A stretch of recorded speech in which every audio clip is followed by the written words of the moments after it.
Buenos días. Buenos días, querida Fuensanta, doctora Medina. Buenos días a todos desde la Ciudad de México. Ya no pude ir a San Luis en esta ocasión. Bueno, pues me da mucho gusto estar con ustedes en esta clase con Fuensanta, bueno, en este seminario. Y hablamos de enfocar la conversación de hoy, una parte de su clase, en pues el reto inmediato de las relaciones bilaterales con Estados Unidos, pues a la luz de los dos nuevos gobiernos, del gobierno de Claudia Sheinbaum y del gobierno entrante de Donald Trump. Como es un tema tan amplio que amerita pues casi todo un semestre de diferentes conversaciones, le dije a Fuensanta que me centraría en dos temas que yo considero los más urgentes en lo inmediato, que es el reto en materia migratoria y el reto en materia de seguridad, y con algunas referencias a la revisión del TEMEC, pero no me voy a concentrar en la revisión del TEMEC porque eso es un reto muy urgente, pero no va a ser en los primeros meses. El proceso empezará a mediados del 2025 y en principio concluiría en 2026, aunque tiene sus aspectos diversos. Bueno, ¿qué, ¿qué es lo que teníamos? Bueno, el triunfo de la presidenta Claudia Sheinbaum, ya desde que ella gana en junio, pues la pregunta es cómo va a estructurar las relaciones con Estados Unidos, si va a haber una cierta continuidad o si va a haber y continuidad no solo en las posiciones de México, sino en los marcos de cooperación que teníamos con Estados Unidos, o si va a haber cambios. La respuesta a esa pregunta casi siempre era: todo dependerá en buena medida de quién gane en las elecciones en Estados Unidos. ¿Sí? ¿Por qué? Porque un triunfo de Kamala Harris pues implicaba no es que fuera a ser más suave la relación, pero implicaba una cierta continuidad, por ejemplo, en la instrumentación del entendimiento bicentenario, en las cumbres de líderes de América del Norte, en el diálogo de alto nivel de seguridad, en el diálogo económico de alto nivel. Que sabemos que todos esos mecanismos de institucionalización desaparecieron durante la primera gestión de Trump porque no le interesan, y la instrucción entonces a su burocracia era que no se siguiera adelante con ellas. Se retomaron justamente con Biden, con el gobierno de Biden-Harris. Eh, entonces, pues, primero tenemos, antes de las elecciones en Estados Unidos, un par no de temas, pero sí, digamos, de asuntos y de análisis de lo que pasó en la campaña para ver hacia dónde se dirigía la opinión pública estadounidense y las medidas del próximo gobierno estadounidense. El primer acto, digamos, que viene a reconfirmar la pérdida de confianza entre México y Estados Unidos en materia de cooperación en seguridad es la entrega diagonal rendición de Ismael Zambada y de Joaquín Guzmán López. ¿Sí? Hasta ahora no hay claridad qué pasó. Las fuentes que yo confío en Estados Unidos me dicen que efectivamente lo entregaron los hijos del Chapo, negociando con las agencias estadounidenses. Y eso pues vino a ser, digamos, la cereza del pastel a una serie de actos que reflejaban la pérdida de confianza entre los dos países en materia de cooperación de seguridad. ¿Sí? La detención del general Cienfuegos y su posterior liberación, el cambio a la ley de seguridad nacional, que es impracticable el hecho de decirles a los agentes de otros países que tienen que rendir informes mensuales a relaciones de con quién se reunieron y para qué.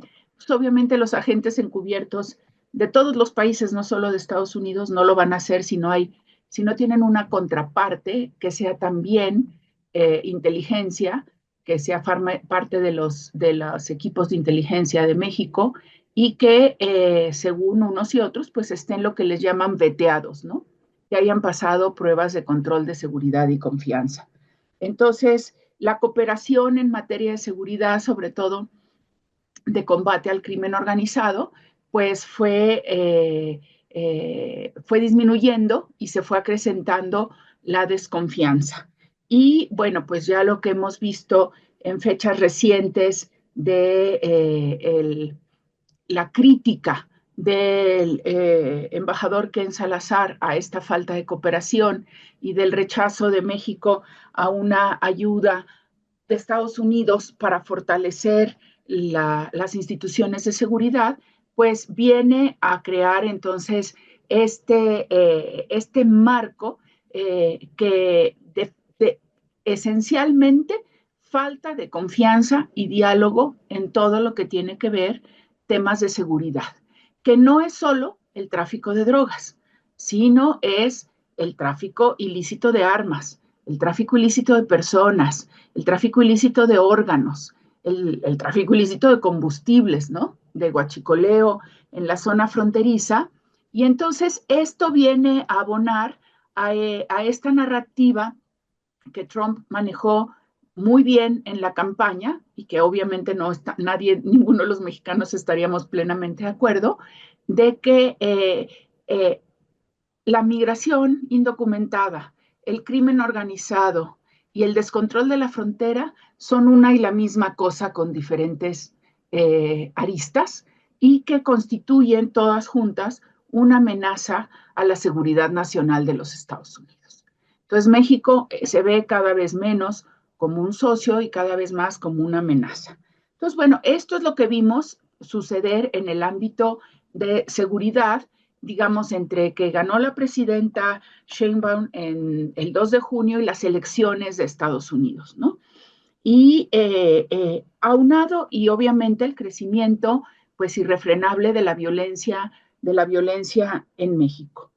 Entonces, lo que vimos efectivamente en la campaña fue que lo que ya mencioné del manejo de Trump, de todo el tema de la seguridad fronteriza, de migración y del crimen organizado, como una amenaza a la seguridad nacional, y posiciones republicanas cada vez más radicales al respecto.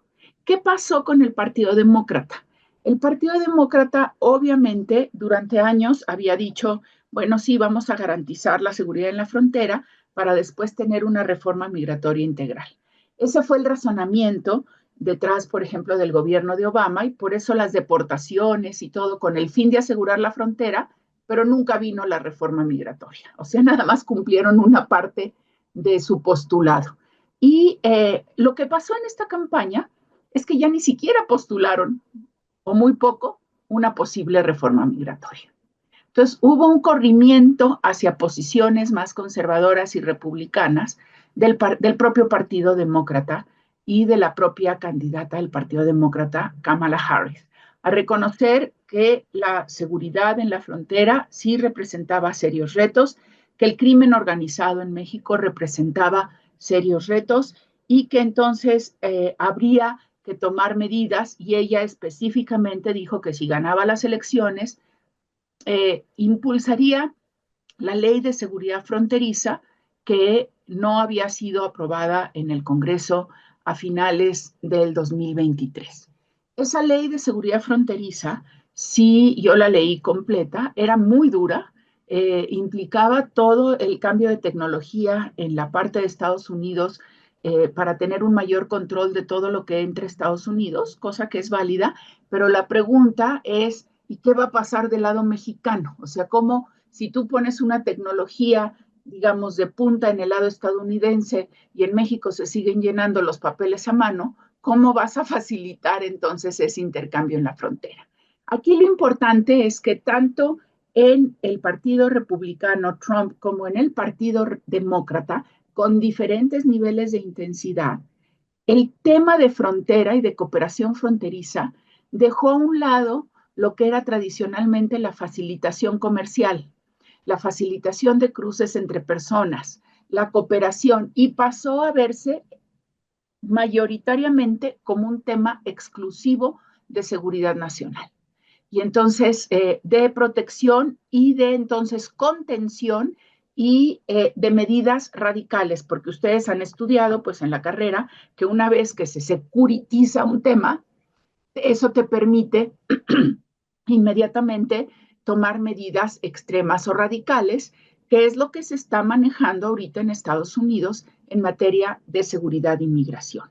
Bueno, aunado a este periodo de entre junio y noviembre de las elecciones, esto fue lo que se manejó en la campaña y tuvimos pues algunos republicanos muy vocales que proponen hasta el uso de la fuerza en contra del crimen organizado en México. Uno de ellos, el congresista republicano por Florida, Matt Gaetz, que Trump acaba de proponer como procurador general de los Estados Unidos.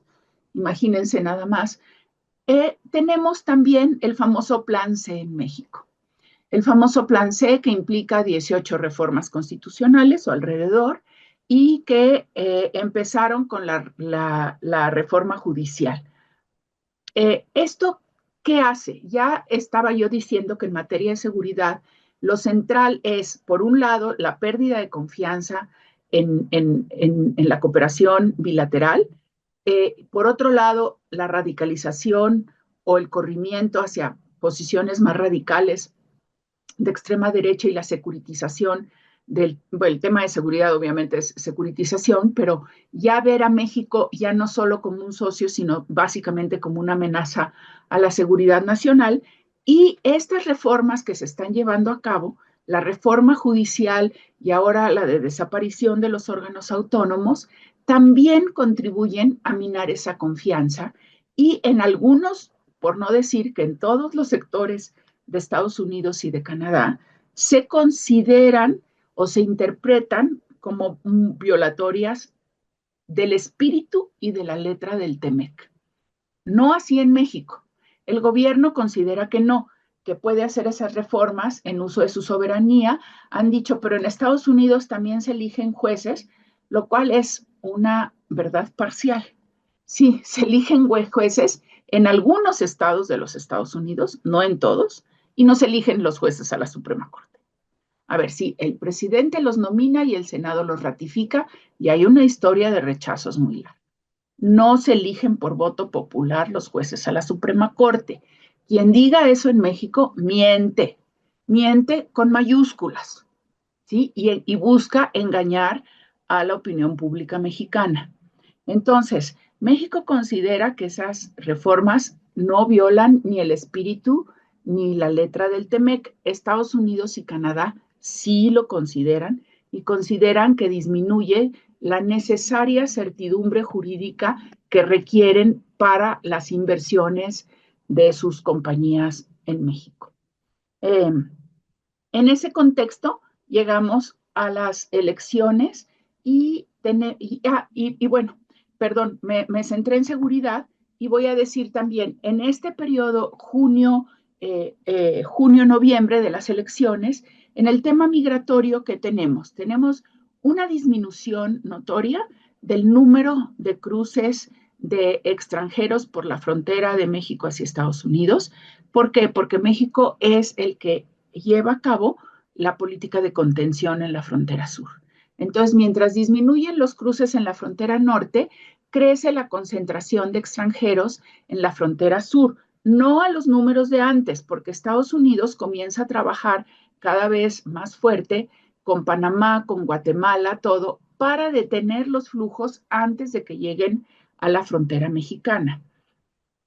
Sin embargo, en el tema migratorio durante la campaña, virtualmente no se habla de una reforma migratoria, ni de dar causas legales a los indocumentados que están en Estados Unidos.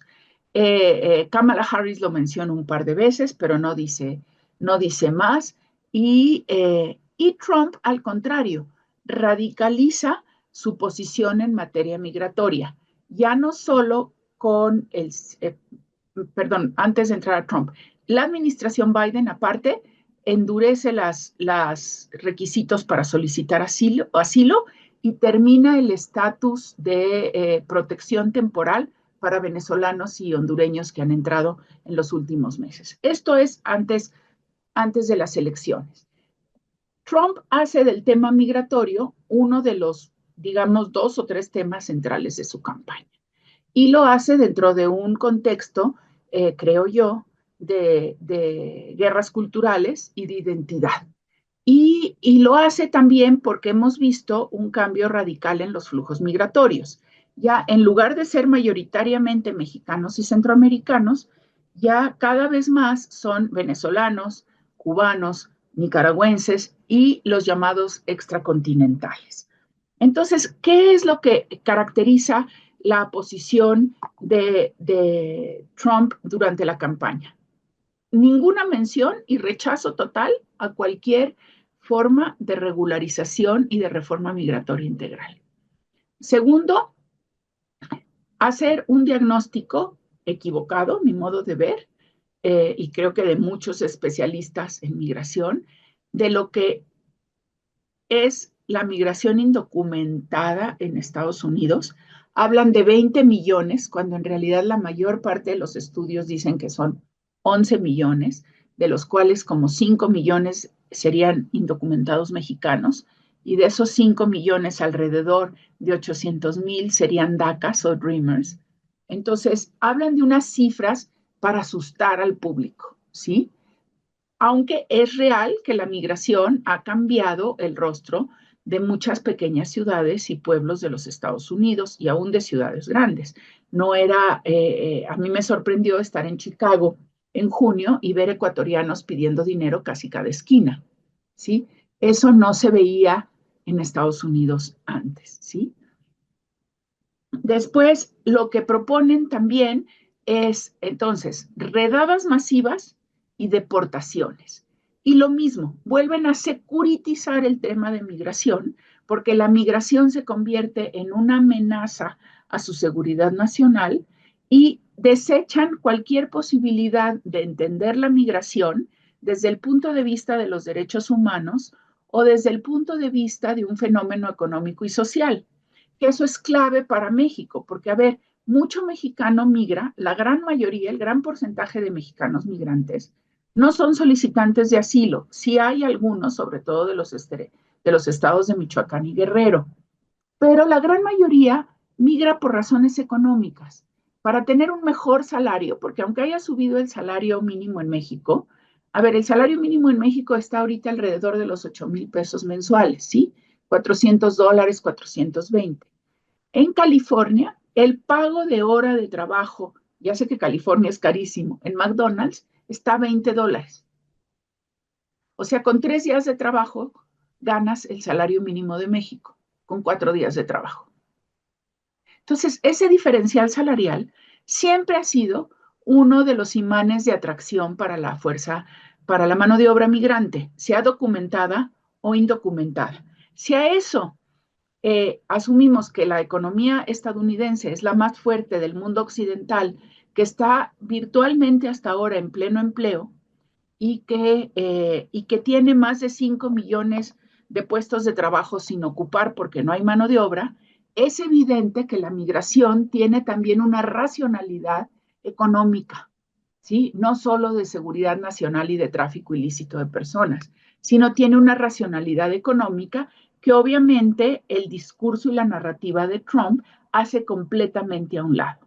Y tiene también una racionalidad social, es decir, los michoacanos migran donde están otros michoacanos en California, los potosinos migran a Illinois donde están otros potosinos, en general, ¿sí? Y tiene también esa relación de las remesas que no son, pues que son una manera de contribuir al consumo en México, esencialmente, ¿sí? Aunque hay que analizar que la mayor parte de expertos consideran que un porcentaje de las remesas sí es lavado de dinero. Quizás no muy alto, pero sí es desgraciadamente lavado de dinero. Bueno, entonces Trump llega con todas estas promesas de campaña y en México el gobierno interpreta que son eso, que son promesas de campaña retórica que no va a cumplir con una argumentación que yo considero también falsa, diciendo que Trump no cumplió sus amenazas en su primer periodo. Eso es una mala interpretación. Trump sí cumplió muchas de sus amenazas. Cuando dicen, deportó menos gente, sí, deportó menos gente si tú analizas los números de deportados. Pero es que hay que entender que una de las razones por las que se deportó menos gente es porque la frontera estuvo cerrada más de un año con la aplicación del título 42. Y segundo, aumentaron lo que les llamamos retornos voluntarios, ¿sí? Que esos no necesariamente se contabilizan, ¿sí? Y dicen, y no construyó el muro. A ver, cambió el muro en muchas partes, elevó la altura del muro y lo hizo más cruel para todo aquel que tuviera un accidente en el muro, que se podía quedar como empalado. Y sí construyó nuevas partes del muro. Lo que no pudo hacer es porque no pudieron expropiar las tierras. No fue porque no quisiera, sino porque no pudieron expropiar las tierras del lado estadounidense, ¿sí? Pero digamos que sí cumplió y luego emitió, me decían las organizaciones de la sociedad civil en Estados Unidos, más de 400 decretos que de una u otra manera impactaban a la comunidad migrante. Decretos que las organizaciones de la sociedad civil pelearon en cortes y en muchos casos con el apoyo de los consulados y el gobierno mexicano, ¿sí? Y me refiero a organizaciones de la sociedad civil como ACLU, MALDEF, LULAC, NALEO, National Immigration Reform, etcétera. Entonces, yo creo que la interpretación del gobierno mexicano de que era discurso, retórica de campaña y que no iba a cumplir, fue una interpretación incorrecta, con un profundo desconocimiento de los cambios tectónicos que estamos viendo en los Estados Unidos, ¿sí? Y que nos explican esos cambios tectónicos, esas guerras culturales, esa creciente pérdida de poder adquisitivo de la mayor parte de la población de los Estados Unidos, de la generación Z, el abandono y el deterioro de muchas pequeñas ciudades que fueron en el siglo XX ciudades hermosas y que ahorita están abandonadas, el crecimiento de los homeless, de los sin techo, todos esos cambios tectónicos nos explican lo que sería el 5 de noviembre el tsunami rojo de Trump, ¿sí? Que ganan la presidencia con el voto popular, pero ojo, cuando todo el mundo dice arrasó en el voto popular, no señores, no arrasó. No llegó a más del 50% del voto popular. O sea, más del 50% del electorado estadounidense no votó por Trump. Uh-huh. Sí gana, y ahí sí arrasa en el colegio electoral, por el sistema electoral estadounidense tan sui generis y que muchos han criticado, ¿no? Gana el Senado, ya desde el inicio se pensaba que iban a ganar por 2 escaños, ganaron por 3 y conservaron otros escaños y ganan la Cámara de Representantes, aunque hay que decir que todavía algunos distritos están en disputa. Entonces, va a tener el control de esos 3 niveles y aparte en el primer periodo de su gobierno hizo una serie de nominaciones a las Cortes de Apelaciones y a la Suprema Corte que hacen que el Poder Judicial de los Estados Unidos tenga un sesgo mucho más conservador que el que tuvo durante muchos años. Entonces, llega un Trump que podemos calificarlo en inglés como Trump Reloaded, ¿sí? O sea, es un Trump que sí va a cumplir sus promesas de campaña hasta que la realidad o el pragmatismo le hagan ver o impidan que se cumplan en plenitud, ¿sí? Y cuando digo la realidad es cuando le empiecen a protestar los empresarios estadounidenses que hasta ahora han estado muy calladitos porque ya no tienen mano de obra, ¿sí? Y, o porque las redadas están provocando el ausentismo laboral. Entonces, llega este Trump y llega, aparte, con una diferencia en cuanto al Trump de 2016, o sí, 2016 es.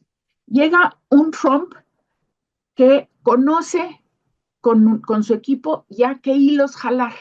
En la primera etapa no sabía, no conocía bien cómo funcionaba la burocracia. Y también tuvo en su equipo una serie de funcionarios que sí sabían cómo operaba la burocracia estadounidense y que le fueron muros de contención para las medidas más extremas. El ejemplo más claro, pues, es John Kelly, es McMaster, ¿sí? Es Mark Milley, y, eh, y entonces ahora a estos generales, por ejemplo, pues, que fueron un muro de contención, pues les manda un comentarista de Fox como secretario de la Defensa y a una señora que ha sido acusada por muchos de agente ruso, Tulsi Gabbard, como jefa de todas las agencias de inteligencia. Es decir, llega un Trump revanchista con gente que sí ya sabe qué hilos jalar y con colaboradores más radicales que nunca. Uh-huh. Varios de los que colaboraron con él en su primera etapa no están dispuestos a volver al gobierno ahora. Y con la promesa de que va con esto de la eficiencia gubernamental, de que puede despedir hasta 50,000 funcionarios estadounidenses de diversas agencias. Que no quiere decir que lo vaya a poder hacer todo. Va a haber una gran resistencia, ¿sí? Entonces, esto es ya yo creo que en este momento el gobierno mexicano ya se está dando cuenta que el no tomar en serio las amenazas de Trump fue un error, ¿sí? Y que entonces hay que tener la lectura de la realidad de las relaciones México-Estados Unidos desde lo que Trump está prometiendo y que aparte el estilo de negociar de Trump no es un ganar-ganar, es para mí negociar es que tú aceptas lo que yo quiero y ese es el triunfo, imponerte mi visión. Entonces, esa es la gran dificultad de negociar con Trump, que en realidad no se puede dar casi nunca una negociación. Sí, sí es transaccional, tú qué me das, qué me doy, pero siempre él va a decir que él impuso su punto de vista y que él ganó, ¿sí? Y aparte, estamos entrando a un periodo de negociación en donde las concesiones que se hicieron con la primera administración de Trump, que fueron esencialmente dos, es uno, el quédate en México, que Marcelo Ebrard negoció aún antes de que López Obrador tomara posesión, y que ya Trump dijo que lo va a regresar y que lo va a reinstituir. Y entonces ya sentamos el precedente legal de quédate en México. Programa al que, por cierto, ustedes, si no saben, se los digo, porque ha salido en prensa y todo, y lo digo, siempre me opuse, justamente por el precedente legal que sentaba. Y el segundo, que es todavía más delicado porque tiene que ver también con la revisión del TEMEC, es que Trump acabó con la llamada compartamentalización de la agenda México-Estados Unidos.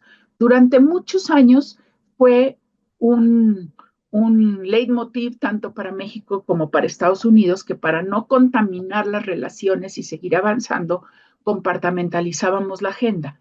Negociábamos seguridad, negociábamos comercio, negociábamos migración, negociábamos cooperación en ciencia y tecnología. Trump lo que hizo fue mezclar migración y comercio. Y llegamos a una negociación en donde amenazó con imponer 5% de aranceles si México no contenía la migración e irlos escalando hasta 25%, ¿sí?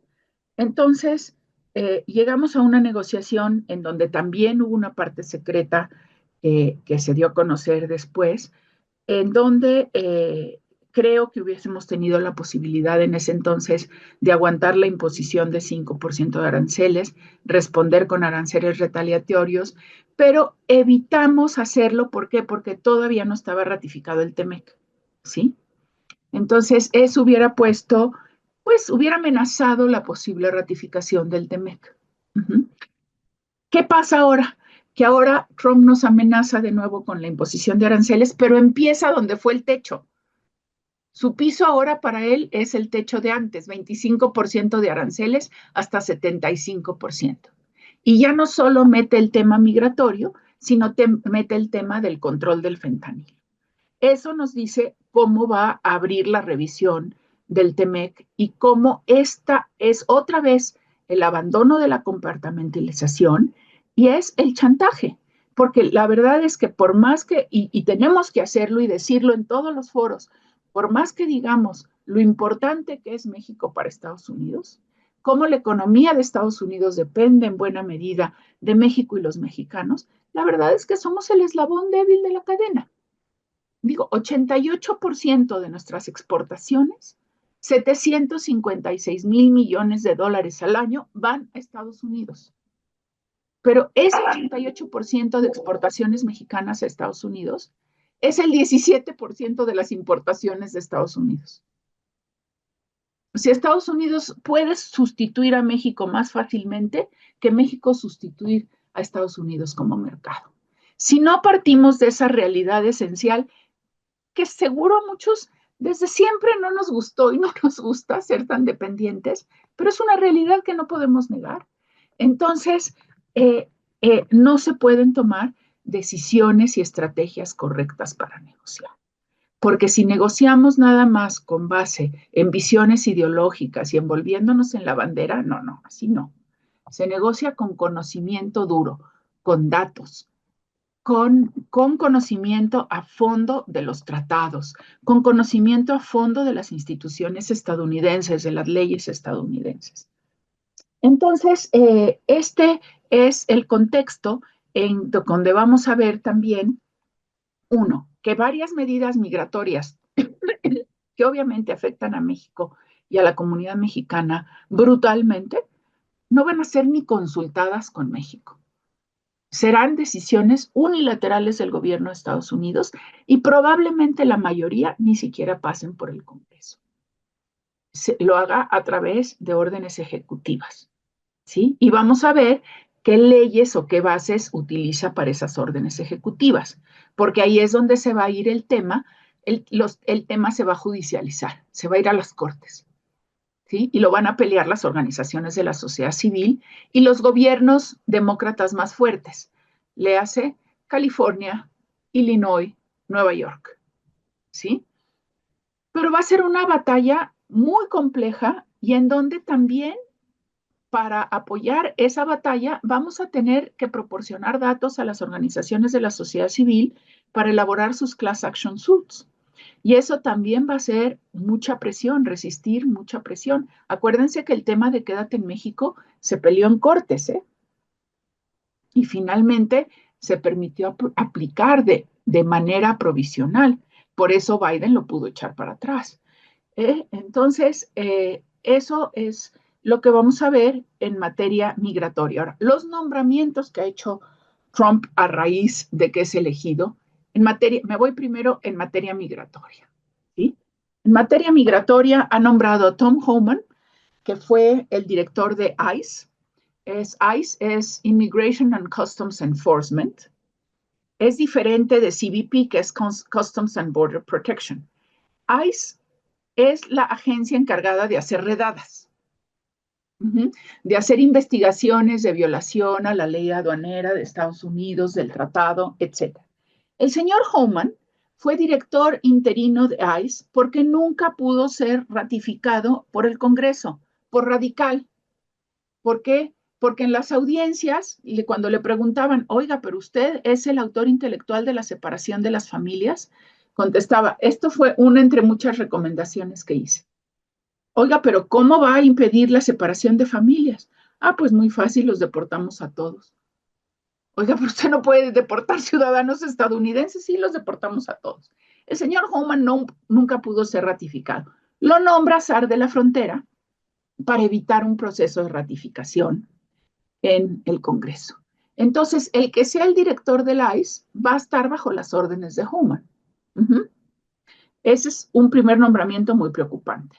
Segundo nombramiento, tan preocupante o más que ese, Stephen Miller, que tendrá Stephen Miller unos 38 años, 40, por ahí. Fue asesor en el primer gobierno de Trump en materia migratoria. Era el creador de todas estas locuras de la separación de las familias también y del muro y todo. Bueno, ahora lo nombra subjefe de gabinete.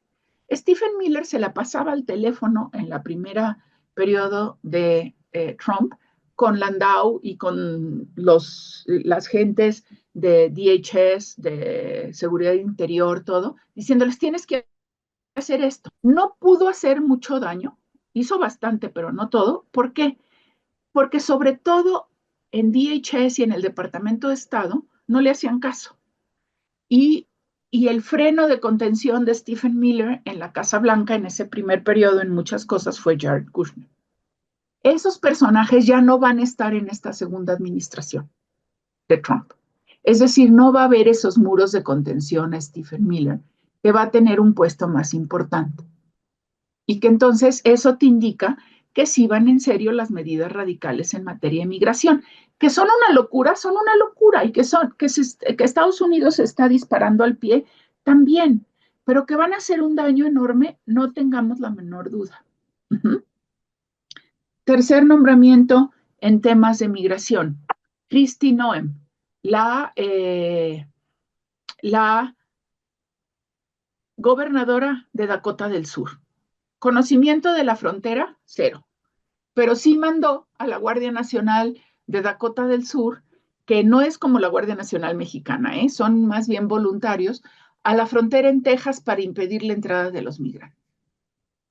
¿Sí? Entonces también otra persona radical en materia de migración, porque el Departamento de Seguridad Interior pues es muy importante para México. Yo lo he dicho muchas veces, mi principal interlocutor como embajadora no era el secretario de Estado, que siempre estaba viajando, sí la subsecretaria para el hemisferio occidental, era el secretario de Seguridad Interior, porque diario teníamos información de cuánto tiempo de espera era de nuestros trailers en la frontera, en los 57 puertos de entrada, cuánto tiempo de espera, cuántos juicios de asilo estaban pendientes, cuántas deportaciones, que no nos regresaran a la gente a las 3 de la mañana por el puerto de entrada de Reynosa, porque era mandarlos al matadero, a la inseguridad, que nos los regresaran por Mesa de Otay o por Juárez, etcétera, y que pudiésemos coordinar toda la serie de retornos voluntarios o deportaciones. Entonces, vamos a tener una secretaria de Seguridad Interior que no conoce nada de esto, es totalmente ajena a esto, ¿sí? Entonces, esto nos hace ver que la respuesta de México, si no se va a poder negociar nada de esto con ellos, y yo creo que por el momento no, porque lo único que les interesa negociar es qué va a hacer México para disminuir los flujos de migrantes, ¿sí? Lo que sí podemos es y tomar posiciones unilaterales. Oigan, les vamos a volver a reinstalar, quédate en México, pues con la pena, pero no se los vamos a aceptar. Les vamos a regresar a los camerunenses que estemos allá, pues los deportas directo a Camerún, nosotros no los aceptamos. Les vamos a regresar a los venezolanos, entiéndete con el gobierno de Venezuela porque vas a deportarlos directo a Venezuela. Yo vuelvo a mi posición histórica, que yo solamente acepto mexicanos de regreso a territorio mexicano. Punto. Uh-huh. Título 42, no hay ninguna amenaza a la salud. Trata de imponerlo, lo vamos a objetar en cortes y vamos a hacer ruido en todas las agendas internacionales, en todos los organismos internacionales como violatorio. Entonces, y eso, oye, ¿me estás deportando? Ciudadanos estadounidenses, sí, son mexicanos, pero son también estadounidenses. Y los pescaste en una redada y nada más porque son morenos me los estás deportando. No, no te los voy a aceptar porque son ciudadanos estadounidenses. Y todo eso va a implicar el diseño de una política de protección muy precisa, con objetivos muy claros, utilizando a los 52 consulados.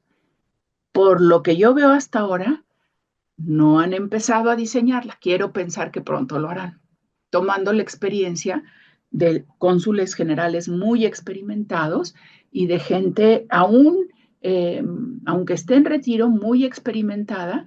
Y por supuesto, espero que cambien a varios cónsules que designaron políticos que no tienen la menor idea de cómo se hace la labor de protección de la comunidad mexicana y que no conocen Estados Unidos. Pero eso sí, tienen unos almuerzos muy sabrosos en Woodlands, Houston y en Sacramento y en Orlando, etcétera, ¿sí?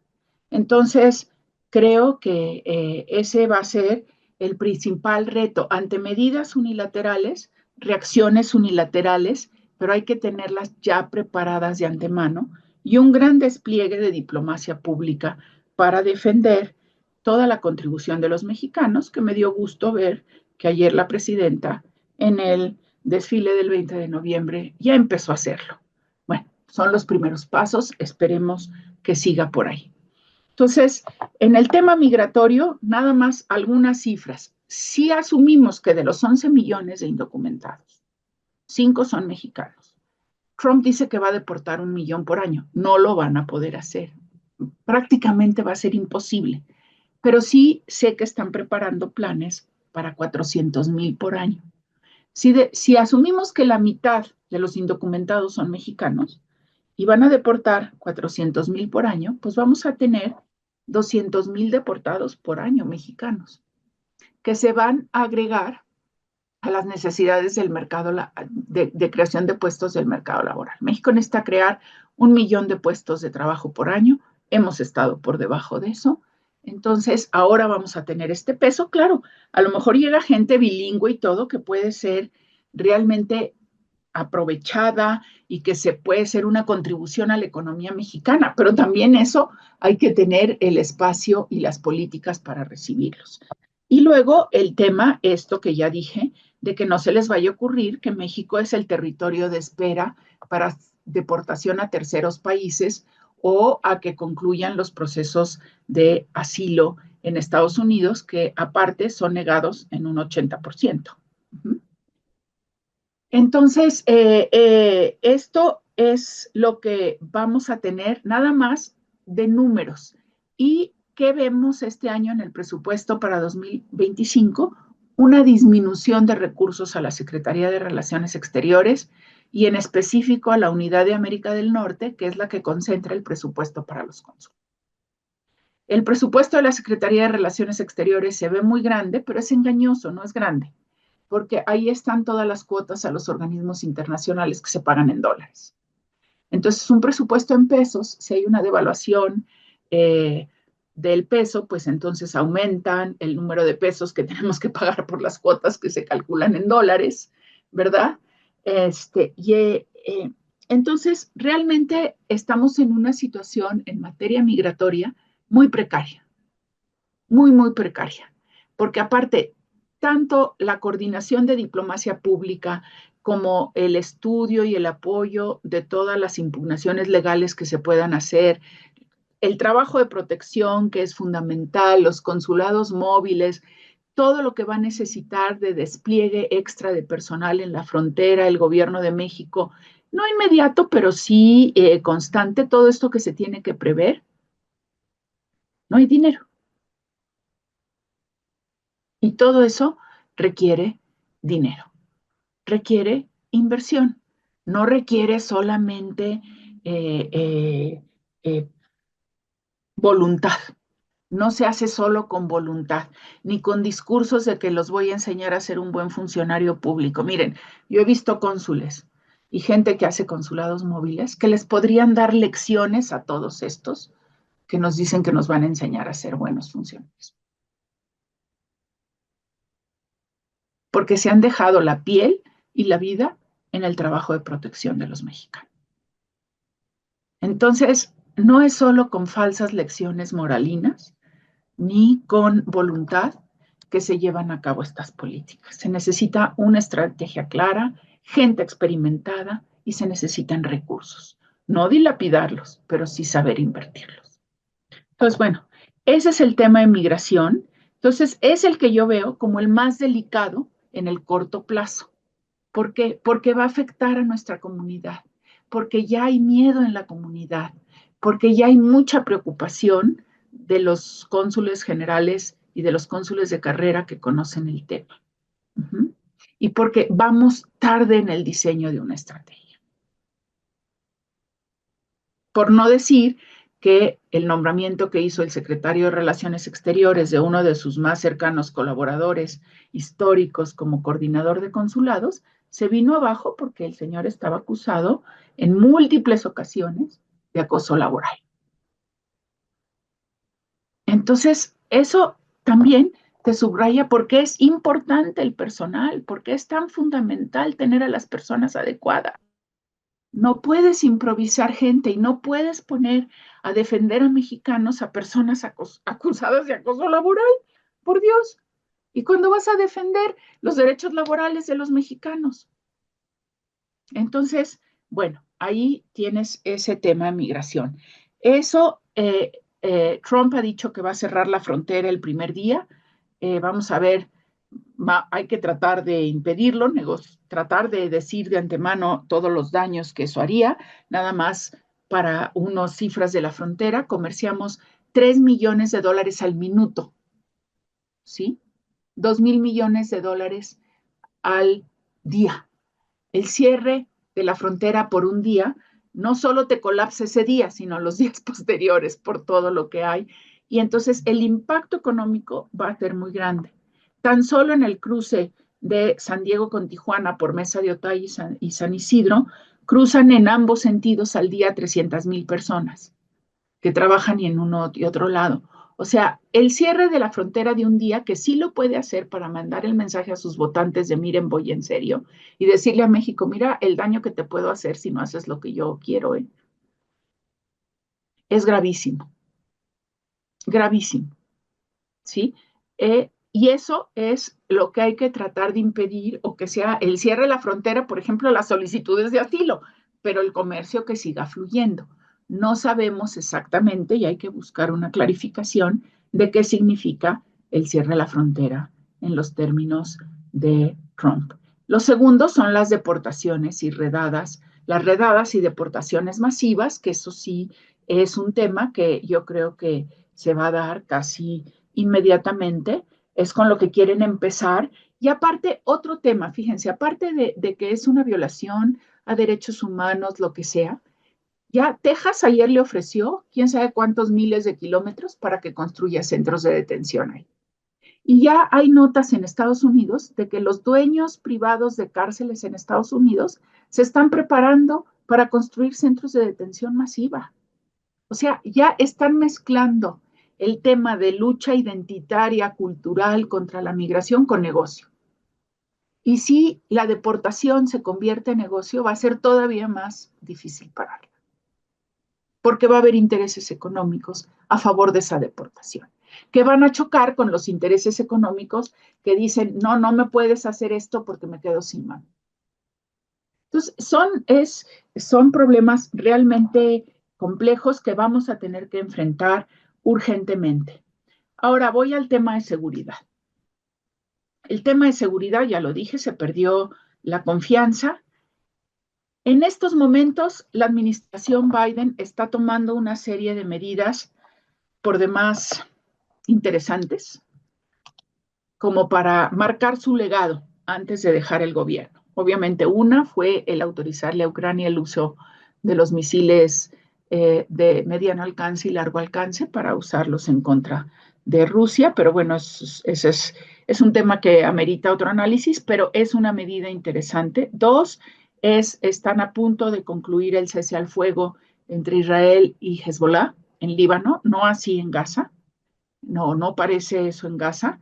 Tercero, reconoció ayer a Edmundo González Urrutia como el presidente electo de Venezuela, lo que te implica también un reconocimiento implícito que su política de appeasement con Maduro no funcionó, que Maduro no finalmente les tomó el pelo y no hubo ni elecciones ni libres ni democráticas, ni que reconocieran su derrota. No sabemos qué va a pasar, pero eso también está marcando líneas para los márgenes en que se pueda mover la administración Trump. Y la administración Biden pues tiene con todos los detenidos, y si siguen la prensa estadounidense especializada en crimen, que es bastante horrenda, todo, pero van a ver la cantidad de detenciones que se han hecho últimamente de operadores del cártel de Sinaloa y del Jalisco Nueva Generación en Estados Unidos. Ayer una red muy grande en Florida, la semana pasada una red enorme en España, y entonces Estados Unidos tiene en este momento, el gobierno de Estados Unidos, más información que nunca ha tenido sobre el crimen organizado en México y sobre los vínculos del crimen organizado con la clase política y empresarial mexicana. Nunca ha tenido tanta información por todas estas detenciones, inclusive la última de Zambada y Guzmán. ¿Qué información va a compartir con México? No lo sabemos. ¿Qué información va a utilizar? Tampoco sabemos. ¿Cómo, cuándo y con qué motivo? Tampoco sabemos. No sabemos si la va a utilizar Biden antes de irse, no sabemos cómo se la va a dar a Trump, no sabemos si Trump la va a utilizar como carta de negociación. En realidad, no se sabe públicamente nada. Y pienso que tampoco en privado se sabe mucho. ¿Por qué? Porque no hay esa confianza. Porque hay el temor de que si te doy cierta información la vas a filtrar al crimen organizado. Entonces, el tema de seguridad es una gran incógnita, pero dicho esto, a ver, Trump quiere vincular el tema del tráfico de fentanilo, donde por cierto también han disminuido las muertes por fentanilo, afortunadamente, con la revisión del TEMEC y con la imposición de aranceles. Matt Gaetz y Dan Crenshaw, Matt Gaetz ahora candidato a ser el procurador general de Estados Unidos y Dan Crenshaw representante por Texas, los dos exmilitares, quieren proponer que el Congreso autorice al presidente de los Estados Unidos a usar la fuerza en contra del crimen organizado en México, sin que tenga que pedir una autorización específica para un acto al Congreso. Es decir, es como darle una autorización de antemano preventiva. ¿Y cómo pueden usar la fuerza? Pues con drones o, que es factible, o con un comando de Marines que lo veo muy poco factible. Pero eso es lo que proponen los más extremos de los republicanos. Otros proponen la declaración de las organizaciones de crimen organizado como narcoterroristas o terroristas. Eso es factible. ¿Por qué no lo ha hecho Estados Unidos hasta ahora? Porque a todo aquel que colabore con estas organizaciones, ya sea en México o en Estados Unidos, sería coadyuvante del terrorismo. Y entonces le tienen que congelar sus bienes y sus cuentas. E imagínense a la cantidad de estadounidenses que les congelarían sus bienes y sus cuentas. Porque inclusive bancos, ¿verdad?, que están involucrados en el lavado de dinero. Entonces, si no lo han hecho hasta ahora, no es solo porque no les parece lógico, es porque afectan sus propios intereses. Pero no quiere decir que no lo puedan hacer. De hecho, hay ciertos demócratas que están a favor de esto y su razonamiento es que si los declaramos terroristas también vamos a perseguir a los americanos involucrados en el tráfico de drogas y hay que hacerlo. Esa es la posición de algunos demócratas. La mayoría de los republicanos dicen, no, todos los terroristas son mexicanos, ¿verdad? Todos los criminales son mexicanos, cosa que obviamente no es cierto. Y la otra es utilizar los instrumentos que ya tienen, que son el acta Magnitsky, que tiene que ver con violación de derechos humanos, y el acta Kingpin con crimen organizado, o la ley Magnitsky y la ley Kingpin. Me dirán, ¿por qué en el tráfico, en el crimen organizado, la ley Magnitsky? Por el tráfico ilícito de personas y la trata, ¿sí? Y como el crimen organizado ya está cada vez más involucrado en el tráfico ilícito de personas, no sería remoto que pudieran hacer una interpretación de aplicación de esa ley a ciertos elementos del crimen organizado. Y la ley Kingpin es, por ejemplo, todo aquel funcionario que tengan pruebas de que ha apoyado al crimen organizado, le pueden congelar sus cuentas, en Estados Unidos obviamente, les pueden negar la visa, etc. Y pues ya hay republicanos que han tenido puestos de alto nivel que dicen que hay que aplicar esa ley en contra de algunos altos funcionarios mexicanos, ya sea gobernadores o funcionarios federales. Entonces, eso es lo que vamos a ver en seguridad en el corto plazo. El entendimiento bicentenario con Trump está muerto. O sea, que la presidenta siga hablando de que el marco de colaboración con Estados Unidos es el entendimiento bicentenario es erróneo. Era el marco de colaboración en temas de seguridad, no en otros, ¿sí? Y obviamente Trump y su gente lo van a echar a la basura. Entonces, lo que hay que hacer es negociar algo nuevo y no podemos esperar a que Estados Unidos llegue a la mesa y nos los imponga. Tenemos que ver qué es lo que nosotros pensamos en cooperación bilateral y de acuerdo a lo que estamos haciendo en los planes de seguridad interna para llegar ya sabiendo qué queremos, qué podemos ceder y qué no podemos ceder, cuáles son nuestras líneas rojas en materia de seguridad. Yo creo que ahí tendría que haber un cambio de posición y en lugar de decir Estados Unidos es culpable de todo el tráfico de drogas por su consumo, que sí tiene mucha culpa, es decir, a ver, y no decir Zambada era elemento de estabilidad en Sinaloa. A ver, no, que un gobierno o un país diga que un narco es sinónimo de estabilidad en un estado, es terrible, es reconocer el fracaso. Lo que hay que decir es el crimen organizado es la principal amenaza a la seguridad nacional de México, de México. Y si reconocemos eso, el siguiente paso es decir, no puedo solo, necesito tu cooperación, Estados Unidos. Vamos a entendernos en los términos de cooperación. Eh, bueno, entonces eso lo dejaría ahí. Sé que podemos hablar de miles de cosas más, pero pues nos iríamos no sé cuánto tiempo. Bueno. Muchas gracias, embajadora. Bueno, a mí no me dio tiempo la embajadora Bárcena de presentarla, pero ustedes ya la Ya me conocen conocen. porque ya estuvo aquí. Muchas gracias, Marta, por esta plática tan excelente. Yo quisiera preguntarte primero si tienes un tiempo para algunas preguntas de ellos, de los alumnos. Sí, Y no muy largo, pero sí. sí, bueno, más o menos como de cuánto disponemos, Marta. Mira, unos 15, 20 minutos, ¿está bien? Perfecto, está muy bien. Bueno, les voy a pedir que si gustan hacer algunas preguntas lo hagan. Hay una cosa que a mí me gustaría, ahora sí que meterme en la fila, Marta, porque ya ha empezado aquí la preocupación, el factor China, Marta, en todo esto. Sí. Porque ya aquí, bueno, como tú sabes, San Luis Potosí es un recurso importante en cuestiones de autopartes y de todo lo que es el clúster automotriz, y hay muchas cuestiones chinas y en general de otros países asiáticos, pero sobre todo China, y ahí aquí sí me preocupa porque ya empezaron incluso a hablar de que va a haber liquidaciones de algunas personas porque bueno, pues es muy clara la postura de los Estados Unidos y de Trump concretamente sobre las autopartes chinas. Sí, fue con mucho gusto. Mira, es que justamente dije que me centraba en migración y seguridad y no hablé de la revisión del TEMEC y todo. Si quieren, podemos agendar después o el año que entra una Muchas conferencia. gracias. A ver, yo creo que la revisión del TEMEC, aparte de esta vinculación de comercio con migración y fentanilo que trata de hacer Trump ya, el elefante en la sala y todo va a ser China. Y lo que hemos logrado hasta ahora es que Canadá y Estados Unidos estén comenzando a aliarse en contra de México por la cuestión china. Yo creo que la carta de negociación de México sí va a ser China.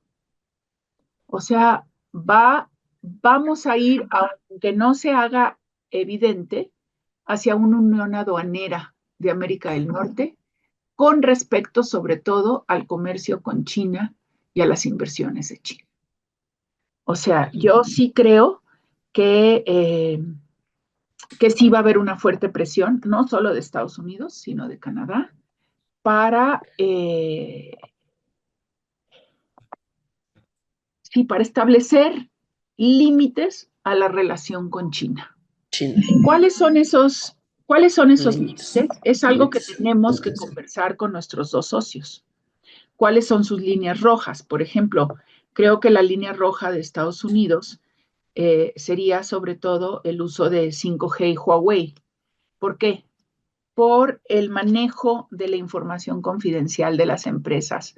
Acuérdense que hay muchas empresas estadounidenses en México vinculadas a toda la cadena de producción de cuestiones de seguridad nacional, helicópteros, todo esto. Entonces, eso sí, no estoy muy segura que en infraestructura, por ejemplo, de puertos, vayan a poner muchos peros u obstáculos.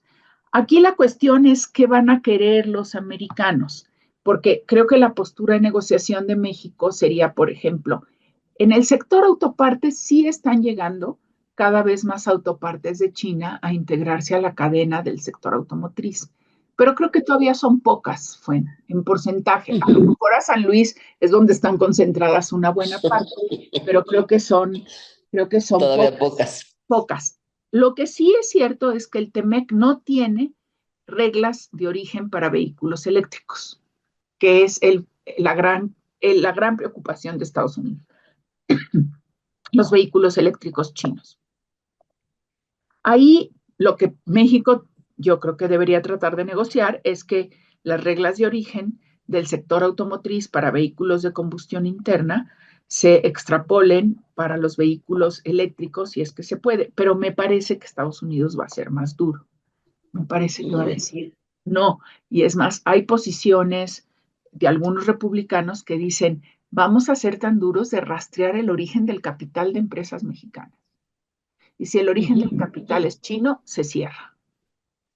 Qué barbaridad. Pues sí, así es. Entonces, sí, estoy de acuerdo contigo. El tema China es muy delicado.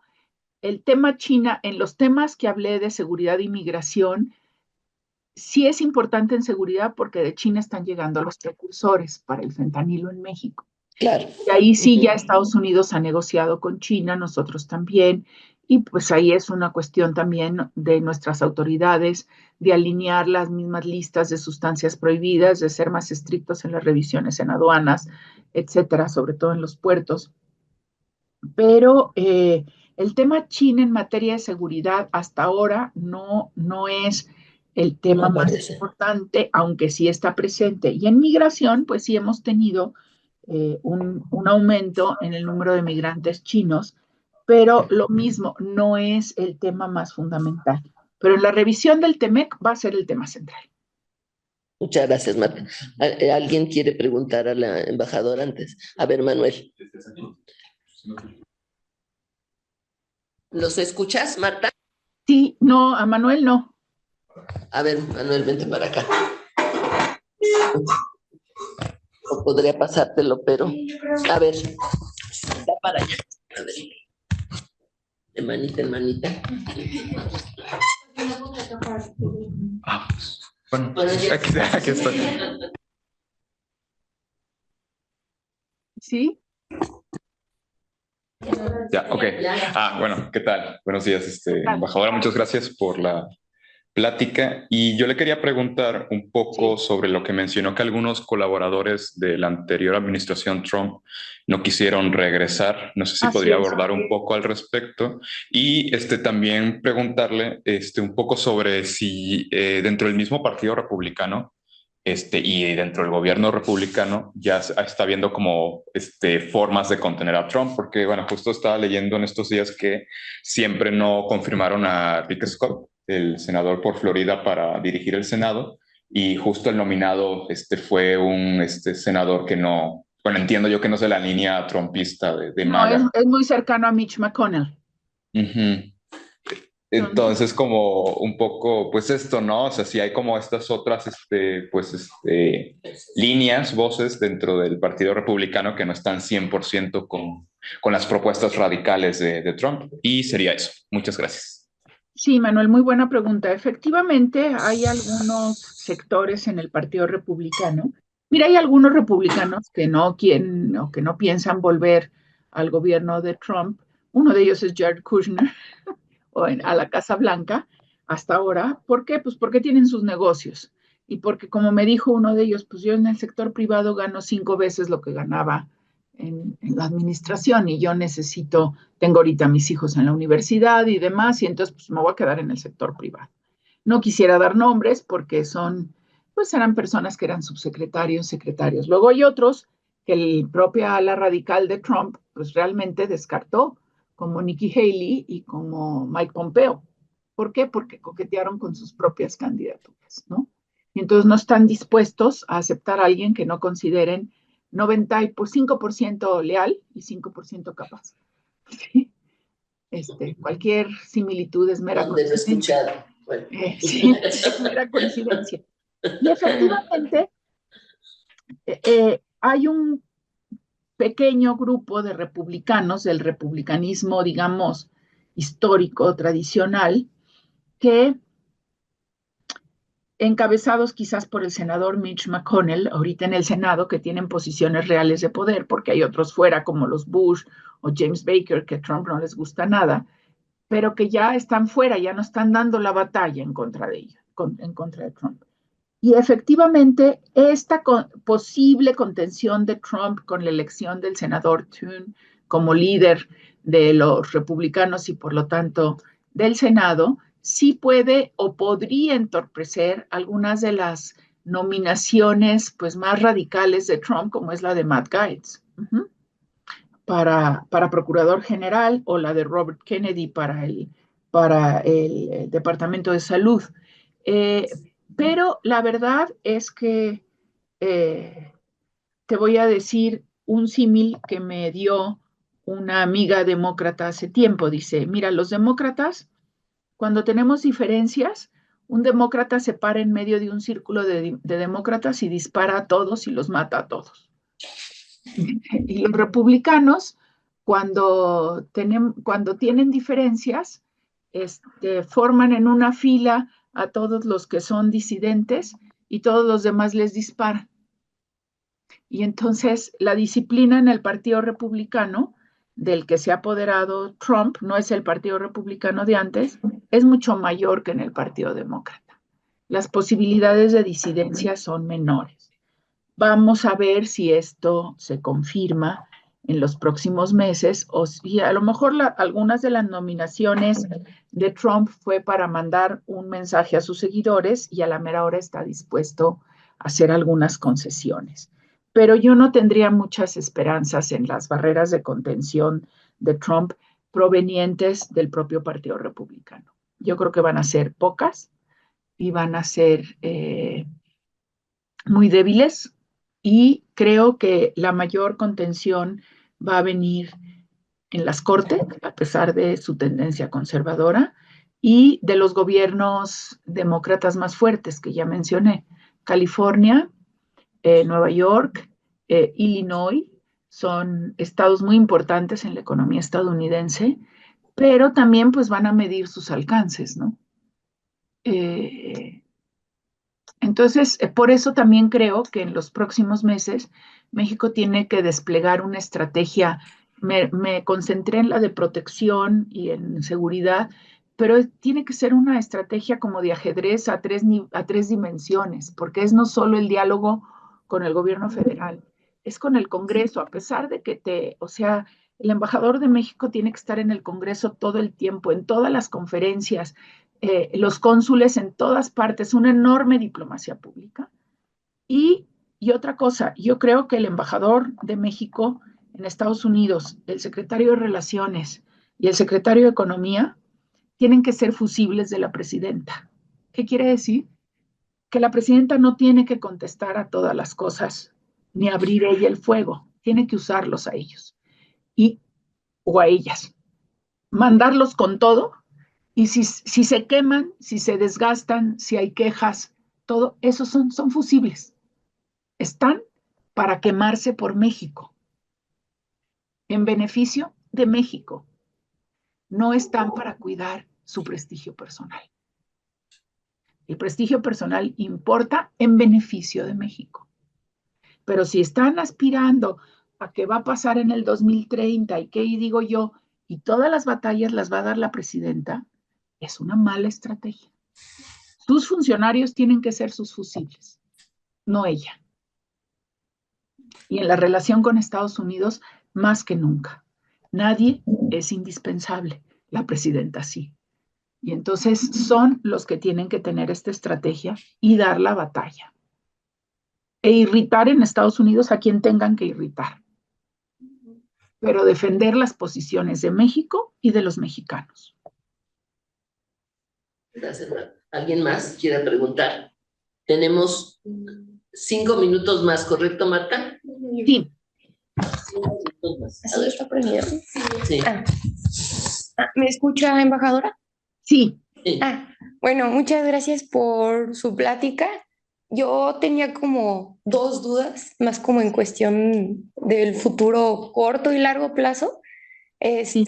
Una es, ¿usted cómo ve que va a ser la postura de los demócratas en cuestión de migración? ¿No? Porque creo que sí hay como figuras muy importantes dentro del partido, especialmente pues Alexandria Ocasio-Cortez y creo que Bernie Sanders son como los más prevalentes, los que también como que inmediatamente cuando Trump fue el candidato ganador, hablaron muy en contra de él también como pidiendo que también los demócratas se unieran más, que estuvieran más a favor de los migrantes y así.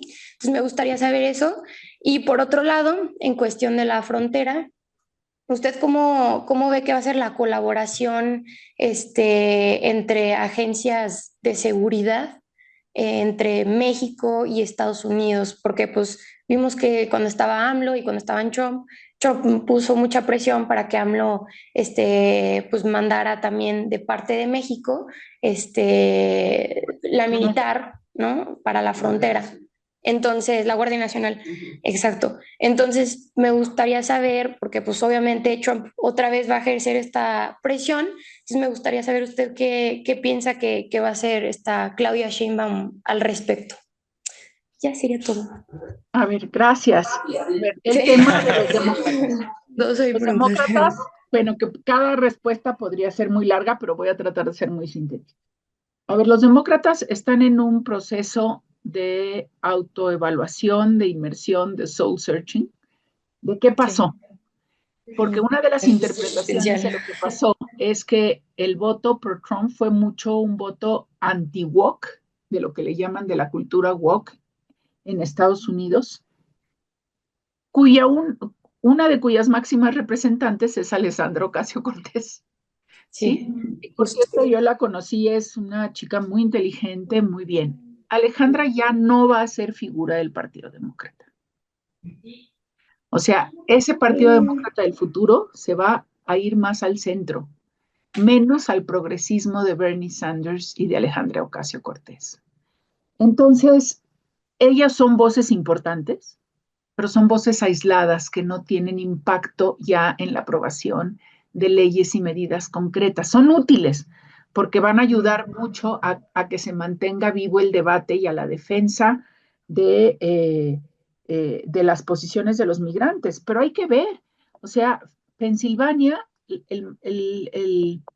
la minoría hispana más importante de Pensilvania era de origen puertorriqueño y ahí estuvo haciendo campaña Alessandro Ocasio-Cortez y votaron Trump. Entonces, yo creo que sí es importante la voz de los demócratas progresistas en migración, no va a ser definitiva en nada. ¿Sí?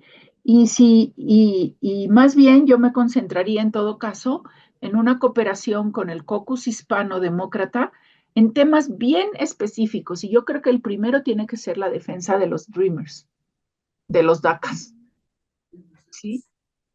Porque no vamos a lograr una defensa en todo el espectro del tema migratorio. La defensa de los Dreamers de las visas H2A. Es realmente la defensa de lo que hay, porque si no sería un retroceso brutal. Y el caucus hispano creo que es muy importante. Joaquín Castro, Nanette Barragán, Henry Cuellar, Vicente González, Verónica Escobar, obviamente Alessandro Ocasio-Cortez, Juan Vargas en California. Yo creo que ese es muy, muy importante. La frontera, la colaboración de agencias, yo no llamaría lo de Guardia Nacional una colaboración entre agencias de México y Estados Unidos. Yo llamaría una decisión unilateral de México cediendo a las presiones de Trump. Convertir a la Guardia Nacional no en un factor de seguridad interna, sino en un factor de contención de migración. Yo creo que es una política que, dadas los retos de seguridad interna que hay en México, pues no es sostenible en el tiempo. La Guardia Nacional debe de estar para coadyuvar a la seguridad interna de México, no a la contención migratoria. Y la Guardia Nacional en la contención migratoria, pues se sujeta también de extorsiones y de corrupción en el tráfico ilícito de personas. Y ha habido ya casos comprobados, igual que el Instituto Nacional de Migración. Entonces, yo vuelvo a la posible colaboración de agencias de seguridad en la frontera, que sí la ha habido históricamente, pues tenemos que recuperar la confianza. Y yo no seguiría, yo pienso que no es adecuado seguir desplegando la Guardia Nacional con motivos esenciales de contención de migración cuando hay tantas prioridades y necesidades en materia de seguridad interna.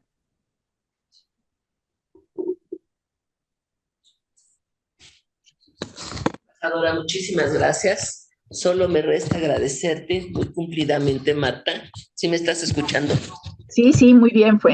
Bueno, muy cumplidamente porque por esta magnífica plática que nos dejó muy claro y con muchas responsabilidades, porque también los estudiantes y los que estamos en la academia tenemos una responsabilidad de estar permanentemente diciendo las cosas y diciendo cómo son y y más personas que venimos de la carrera diplomática, porque ahí sí pues combinamos las dos cosas, ¿no? La experiencia y la cuestión académica. Gracias, Marta. Gracias a ustedes. Un último comentario, por si ustedes no lo saben, Marta es una de las 10 embajadoras eminentes que tiene el gobierno de México de carrera. Son 5 eméritos los que hay y 10 eminentes nada más. Una de ellas es la embajadora Marta Bárcena Coqui. Y yo no me gustaría despedirte, Marta, sin arrancarte una promesa. Sí. Nos vemos, aunque yo ya no voy a dar la clase de política exterior porque este semestre se acaba, pero ¿qué te parece si nos vemos el día 20 de enero? Es el mensaje a la nación de Trump, ¿no? Después, Es que cuando sí, el 20 de enero es la toma de posesión. Ajá, y el Fíjate mensaje qué a la coincidencia, nación. la toma de posesión en Estados Unidos y en Venezuela. Bueno, bueno, qué cosas, bueno.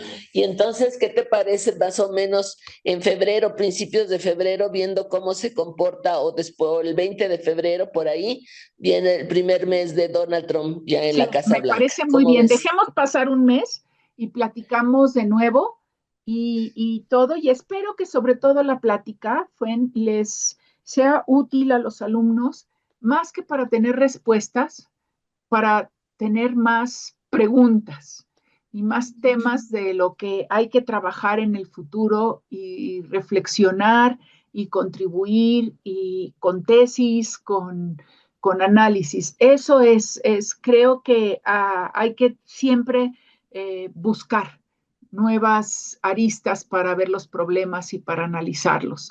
Y yo tengo esa esperanza que la plática haya contribuido a ello. Desde luego que sí, Marta.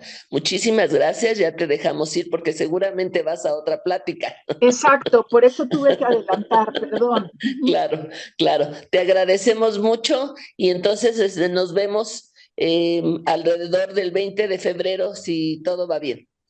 Claro Muchas que sí. gracias, Marta. Un saludo Un gran a todos. Abrazo. ¿Cómo anda el clima en San Luis? Te mando tu constancia después. Sí, no te preocupes. Mil gracias. Okay.